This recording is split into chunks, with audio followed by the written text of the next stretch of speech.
What if I told you that everything you are seeing about the alleged FIA investigation into Hamilton's car in Japan is completely false, but at the same time it hides a much more worrying truth within Ferrari? Because while thousands of fans believe that there are tests, sanctions, or even a gifted advantage for Leclerc, the reality is very different.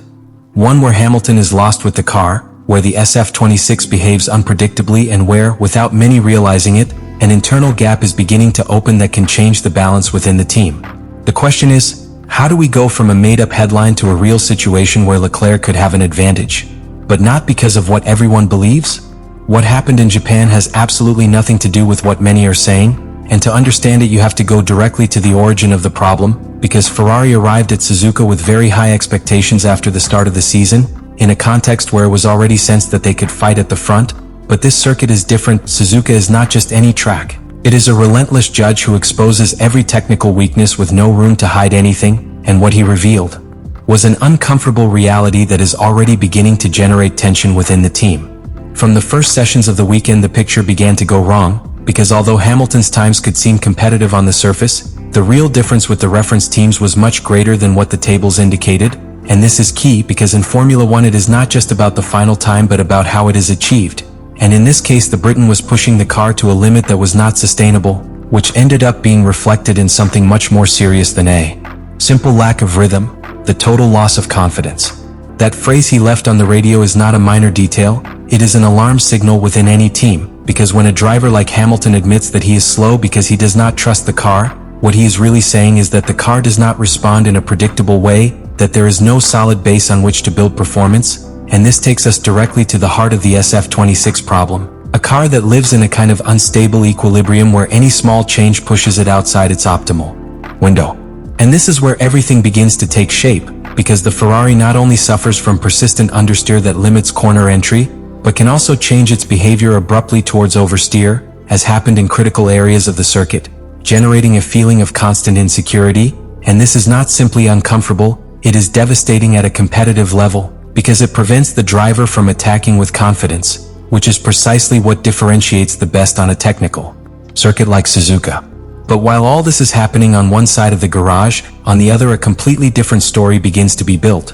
Because although Leclerc also recognizes the limitations of the car, his approach is different, more contained, more adapted to what he has in hand, and that allows him to stay within that narrow margin where the SF26 can still perform, which in practice begins to translate into an internal advantage that does not depend on any external decision or any supposed intervention of the FIA, but on something much more decisive, the ability to adapt.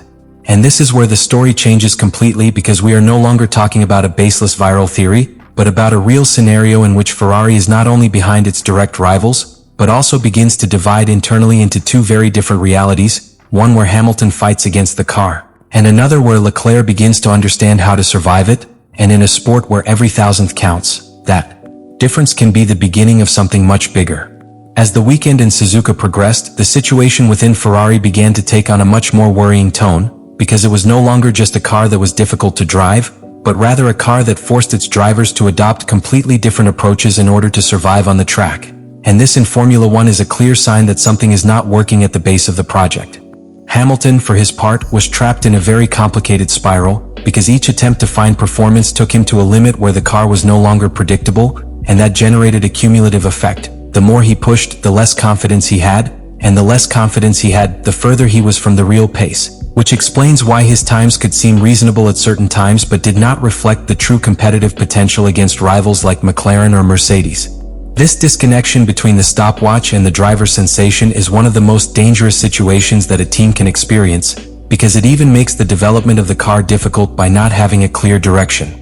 And while this was happening, the SF26 continued to show its most critical problem, that extremely narrow operating window that turns each lap into an exercise in absolute precision, where any variation in temperature, balance, or energy management can make the car go from being competitive to practically undrivable in a matter of corners.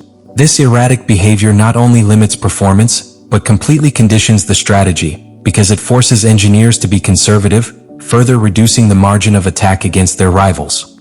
This is where the figure of Leclerc begins to take on much greater weight within the narrative, because without making noise, without explosive statements, he is building an advantage that is not based on having a better car, but on better understanding its limitations.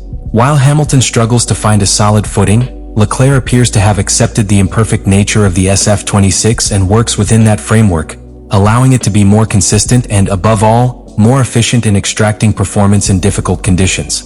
This generates a very interesting internal dynamic, because Ferrari not only has to deal with its technical problems, but also with two completely different readings of the same car, one that shows its failures and another that tries to adapt to them. And at this point is where the supposed enormous advantage begins to make real sense, not as an external decision or as a technical irregularity, but as a direct consequence of how each driver interacts with an extremely demanding car. The most critical thing about all this is that this situation is not sustainable in the long term, because if the team does not manage to extend that operating window and give both drivers a more stable base, the internal gap will continue to grow, and in such a tight championship, that can translate not only into loss of points against other teams, but also into internal tension that ends up conditioning much bigger decisions within Ferrari. And this is where this whole story ends up coming together, because after dismantling the false headline, analyzing the behavior of the car and understanding the difference between both drivers, we reached the most important conclusion of all. Ferrari does not have a specific problem. It has a structural problem that can define its season. Because what we saw in Suzuka is not something isolated, it is not a bad weekend or a simple lack of setup. It is confirmation that the SF26 is an extremely limited car in its performance window, and that in modern Formula One is practically a sentence, since it forces drivers to drive more defensively than attackingly, reducing their ability to make real differences on the track. And within that scenario appears the key point that connects directly with that headline that went viral, because yes, Leclerc is beginning to have an advantage, but it is not an artificial advantage. It does not come from any FIA test or from any technical irregularity. It comes from something much more decisive. He is one step ahead in understanding the car. While Hamilton continues in a process of adaptation, trying to find confidence in a car that does not give him clear answers, Leclerc has already accepted his limitations and is building his performance from there, and that in a sport where everything happens at the limit makes a huge difference, although it is not always immediately visible in the results. But this is where the story becomes really interesting, because this internal advantage has two possible paths, and both are extreme. Either Ferrari manages to correct the problems of the SF26 and then Hamilton, with his experience, can quickly rebalance the balance, or the team fails to solve this instability and then the gap will continue to grow until it becomes a decisive factor within the team itself. And if that happens, we will no longer be talking about a simple complicated weekend in Japan. We will be talking about the beginning of a clear internal hierarchy at Ferrari, one where Leclerc not only leads on the track, but also in adaptation, confidence, and control over a car that, today, is far from being consistently competitive. So in the end, the real story was never the FIA, it was never some supposed non-existent tests. The real story is much deeper and much more relevant, because what Japan really left is an open question that can define the entire season. Can Ferrari fix its car before this internal advantage becomes irreversible? And after everything we have analyzed, the conclusion is clear and goes far beyond any viral headline, because what happened in Japan does not reveal a trap, nor an intervention by the FIA, nor an artificial advantage. It reveals something much more important and dangerous for Ferrari. A car that is not up to par and an internal dynamic that is beginning to lean towards one side. The real story was never about Hamilton being investigated, but about Hamilton fighting against a car that does not give him confidence, that does not respond consistently, and that forces him to drive with doubts, something that at this level is simply not sustainable if you want to compete for victories. And at the same time, in that same context, Leclerc is finding a way to adapt, to survive within the limits of the SF26 and to turn those limitations into a small but growing internal advantage. That is the key to everything, because in Formula One it is not always the one who has the best car who wins, but the one who best understands what he has in hand, and right now that difference is beginning to be noticed within Ferrari, not as something definitive, but as a trend that can set the course of the team if it is not corrected in time. So the next time you see a headline talking about evidence, huge leads, or scandals, remember this: the real story is often much quieter, much more technical, and much more decisive. And in this case, the real story is that Ferrari has to make an urgent decision. Either fix its car, or watch that internal advantage become something it can no longer control. Let me know in the comments what you think about all this.